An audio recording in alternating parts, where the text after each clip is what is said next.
Hi all, welcome to Blasters arena. കഴിഞ്ഞ മത്സരത്തിൽ അനാവശ്യമായ ഒരു സമനിലയാണ് കേരള ബ്ലാസ്റ്റേഴ്സ് വഴങ്ങിയിട്ടുള്ളത്.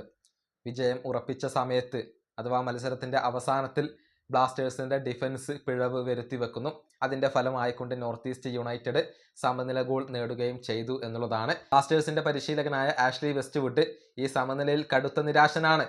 എവിടെയാണ് ബ്ലാസ്റ്റേഴ്സിന് പിഴച്ചത് എന്നുള്ളത് അദ്ദേഹം കണ്ടെത്തിയിട്ടുണ്ട്.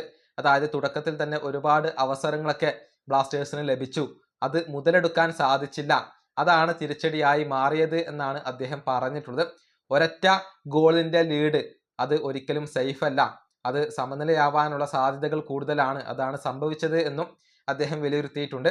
ആഷ്ലിയുടെ വാക്കുകൾ ഇങ്ങനെയാണ്: സമനില വഴങ്ങിയതിൽ വളരെയധികം നിരാശയുണ്ട്. നമുക്ക് ഒരുപാട് അവസരങ്ങൾ ലഭിച്ചു, ആ അവസരങ്ങൾ മുതലെടുക്കണമായിരുന്നു. അതൊക്കെ ഗോളാക്കി മാറ്റിയിരുന്നുവെങ്കിൽ മത്സരം നേരത്തെ തന്നെ വരുതിയിലാക്കാൻ നമുക്ക് സാധിക്കുമായിരുന്നു.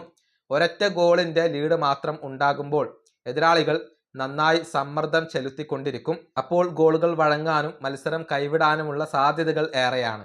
ഇതാണ് കേരള ബ്ലാസ്റ്റേഴ്സിന്റെ പരിശീലകനായ ആഷ്ലി വെസ്റ്റ്വുഡ് പറഞ്ഞിട്ടുള്ളത്. ഒരുപാട് അവസരങ്ങൾ ബ്ലാസ്റ്റേഴ്സിന് ലഭിച്ചിരുന്നു. പ്രത്യേകിച്ച് കെവിൻ യോക്കിനൊക്കെ ഒരു സുവർണാവസരം ലഭിക്കുകയും ചെയ്തിരുന്നു. പക്ഷെ അത് അദ്ദേഹം കളഞ്ഞു കുളിച്ചു എന്നുള്ളതാണ്. ഏതായാലും ബ്ലാസ്റ്റേഴ്സിന്റെ അടുത്ത മത്സരം നാളെയാണ് നടക്കുക. എതിരാളികൾ ജംഷഡ്പൂർ FC ആണ്. നാളെ വൈകിട്ട് ഇന്ത്യൻ സമയം 5 മണിക്ക് കൊച്ചി കലൂർ സ്റ്റേഡിയത്തിൽ വെച്ചുകൊണ്ടാണ് ഈ മത്സരം അരങ്ങേറുക. ഈ വീഡിയോ അവസാനിപ്പിക്കുന്നു. അടുത്തൊരു വീഡിയോയിൽ കാണാം.